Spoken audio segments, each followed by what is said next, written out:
بربراوي ayaa barnaamijka martina ugu ah oo su'aalaha ay dadku soo weydiiyaan uga jawaaba alaaba sheekh bal waxaan jecelahay horta usbuucii hore waynu kala maqnayn usbuucan bal waxaan jecelahay barnaamijkeena barta su'aasha ugu horeysa inaan ku soo qaato bisha caawa 7 bishan labaad ee la yiraahdo February maalinta 14keeda wax baa jirta ay yiraahdaan dhalinyarta iyo dadkan wadamada kiristaanka inta badan oo yaqaanaan oo imikana wax noqotay caan oo la isla yaqaanba waxa la maalinta jacaylka adduunka waa 14 February maalintaas waxay noqotay hadday noqoto dadka islaamka ah hadday noqoto Soomaaliland aynu joogno wax dhalinyartu ay sugaan xaflada la dhigto meel la tago inta isdoonaysa ay kulanto bal waxaan doonayaa bal sheekh bal arinta inaynu bal caawa faahfaahin naga soo bal 14 February waxa diidu qabto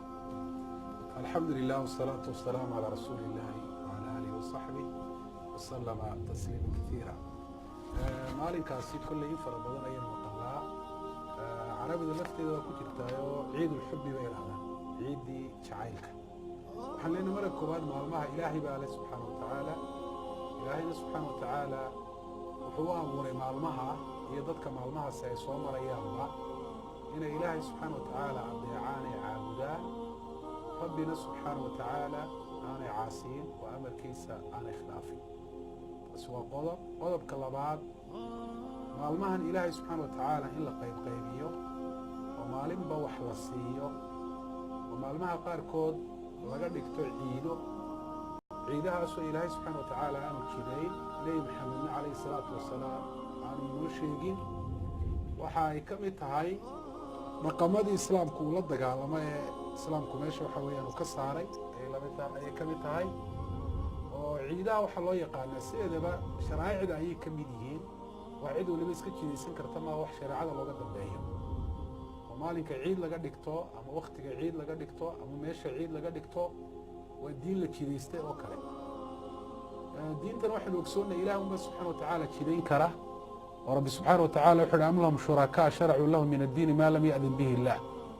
wixii ciida jiray oo dhan islaamka horti islaamku uu masaxay uu baabiiyey ciidahaasi labada ah ee sanadkii muslimiinta soo mara iyo ciidda toddobaadkiiba mar soo maraysa ee maalintaasi jumcaha iyadoona axkaamta goonidaa leh ayaa laga soo reebay ciid kaloo islaamku markaa uu ogoliyey ma jirto wixii horena kuwaasaa laydinku bedelay buuri ilaahay subxana wa tacaala shaygana mar haddii wax lagu bedelo macnaheedu waa laga guuray kii hore oo kii hore ma shaqaynayo waxaa kaloo wehelisa ciidaha noocana yaa lagaga dayanaya horta yaa inoo jideeyey xataa wax dad muslimiina ay jideeyeen maaha iyadoo ay isku mid tahay ciidda ama muslim ha jideeye ama gaal ha jideeyo marnaba aanay sharci noqon ahayn laakiin gaala marka ay jideeyeen dee waxa raacaya haddii lagu raaco lagaga daydo wixii laynoo diido atashabuh bilkufaar isu ekaysiinta gaalada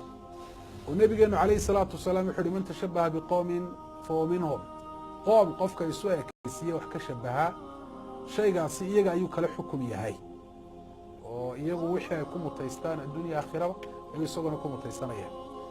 hadiyo jeeraalana dad in la shabaho oo loo ekaado waxaa sababta dadka in lala dhacsan yahay oo qofku dadkaasi u arka inay yihiin kuwo ku dayasho mudan isla markaana uu jecel yahay rasuulkeenu calayhi salaatu wasalaam wuxuu yidhi almaru maca man axab maalinka qiyaame qofka waxaa meel lala soo joojinayaa cidda uu jeclaado ciiddan waxaynu ogsoonnahay dee sida taariikhda ku xusan in ciddii u horreysay markaa jidaysay gaalo ay ahaayeen markaa qof kasta oo xuska noocaasiya dhiga ama maalinkaasi u sameeya xaflad gooniya iyo waxyaaba uu ku gaar yeelayo maalinkaasi uu ku xusaayo ciiddan uu ku muujinayo mid gaalada ku dayday buu noqonaya gaalada ku dayashadoodana hadalka adag buu rasuulku calayhi salaatu wasalaam ka yidhi waxaana ay ka mid tahay min muwaalaati alkufaar xigtaysiga gaalada ayay ka mid tahay gaalada oo waxyaabaha iyaga caadaadka iyo dhaqamada ay bilowdeen ka mida lagaga daydo waxaa kaloo iyaduna isweydiin leh shayga had iyo jeer alle waxaa la eegaa caaqibadiisa iyo cidhibtiisa dambe iyo midhaha ka dhasha maalinkan loola baxay ciidulxubbi waxaad mooddaa inuu yahay maalin lagu tashaday in ilaahay subxana wa tacaala la caasiyo xaflado la dhigo dumarku ay isi soo qaawiyaan hablaha iyo inamadu ay ku kulmaan hadallo aan wanaagsanayn oo damiirka iyo qalbiga qofka waxyeelaya iimaankiisa daciifinaya in dad ajanabi kala ahi ay ku wada hadlaan oo ay isweydaarsadaan marka mar hadduu yahay maalin ilaahay subxaana watacaala la caasiyayo xuskiba dee macsiye uu yahay taasina waxay sii xoojinaysaa ciiddaasi inay tahay shay baatila waayo shayga midhihiisa ayaa la eegaa iyo waxa ka dhasha dadka muslimiinta ahi maalin walba way isjecel yihiin oo ilaahay subxana watacaala daraaddii ayay isu jecel yihiin iimaanka ayaanay ka mid tahay in ilaahay daraaddii loo jeclaado ciddii mudanna in ilaahay daraaddii ciddii mutaystana ilaahay daraaddii loo naco oo rasuulkeenu calayhi salaatu wasalaam wuxuu yidhi alxubu fi llah walbuqdu fi llah min awthaqi cura aliimaan ilaahay daraaddii in ciddii mudan loo jeclaado ciddii mutaystana loo naca waxay ka mid tahay qodobada iimaanka kuwa ugu adag ayay ka mid tahay dadka tusaale ahaan lamaanayaasha ninka iyo xaaskiisu mar walba inay isjeclaadaan way tahay jacayl markaa xuduuddii shareecada lagu eegayo ilaahayna subxaana watacaala markuu ka warramayey aayaadkiisa ama calaamadaha tusinaya rabbi subxaana watacaala awooddiisa jiritaankiisa iyo dadka quluubtooda siduu u maamulo labada lamaane isjacaylkooda ayuu ilaahay ku daray wajacala baynakum mawaddatan waraxma ilaahay subxaana watacaala aayaadkiisa waxaa ka mida in uu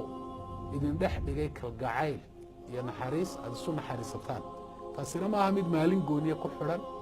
waa mid joogto ah rasuulkeena calayhi salaatu wasalaam markii la weydiiyey dadka yaad u jeceshahay wuxuu yihi caaisha radia allahu canha ragga yaad u jeceshahay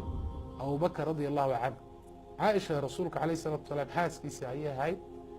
mana ahayn markaa jacaylkeeda iyo kalgacaylka iyo naxariista u dhexaysay mid maalin gooniye nebigu calayhi salaatu wasalaam uu sameeyey dadka markaa ajanabiga kala ah ee aan nin iyo xaaskii aan ahayn sida hablaha iyo inamada waan ku jecelahay waxyaabaha noocaasa markaa isweydaarsanaya kelimaadka uu ka muuqdo waxaan caashiqa loo yaqaan waa xanuun iyo cudur dadka ku dhaca qalbigooda isla markaana sababa in marka dambe dee xumaan looga dhaadhaco ninku haddii dee gabadha guur uu ka damacsan yahay waa inuu guursado guurkaa dabadi markaa wixii dee is odhanayaan iyo kalgacayl ay isu muujinayaan waa inay timaado laakiin dadku ajanabi kale ah inay ku wada hadlaan hadal qalbiga xumaan ku beeraya oo xumaan sabab u noqon kara waa ka ilaahay cid kala daaya dee dumarkii nebiga calayhi salaatu wasalaam kala hadlay yidhi falaa takhdacna bilqowl fayatmaca aladii fii qalbihi marad qowlka aad ha ugu dabcinina ragga ajanabiga idinka ah waayo ninka xanuunka shahwada la yidhahdaa qalbigiisa uu ku dhacay shahwadu waa xumaan doon iyo qofku inuu noqdo qof wixii ilaahay ka xaaraantimeeyey jecel oo naftiisu ay doonayso kaasi ayuu damac gelinaya marka hadallada lagu wada hadlo maalinkan oo kale hablaha iyo nimadu ay ku wada hadlaan waa kuwa noocaasa ilaahay subxana watacaala uu ka digay guud ahaan waxaan leeyahay dadka muslimiinta ah dhalinyarta muslimiinta dad muslimiina baynu nahay muslimina macnihiisu waa qof ilaahay u hoggaansan subxaana watacaala uu sharcigiisa ku dhaqmaaye ilaahay diintiisu hayna xidho aynu ogaanana guusha horumarka iyo wanaagga adduunye ka aakhiraba inaynu ku gaadhayno inaynu ilaahay adeecno subxaana watacaala diinteenna aynu ku dhaqanno gaalana aynaan ku dayan qofka gaal ku daydana meel xun ayuunbuu gaalku la marayaa aakhirana dee calaamad xun baa qofkaasi ku taalla waa in gaalkaa meel lala soo joojiyo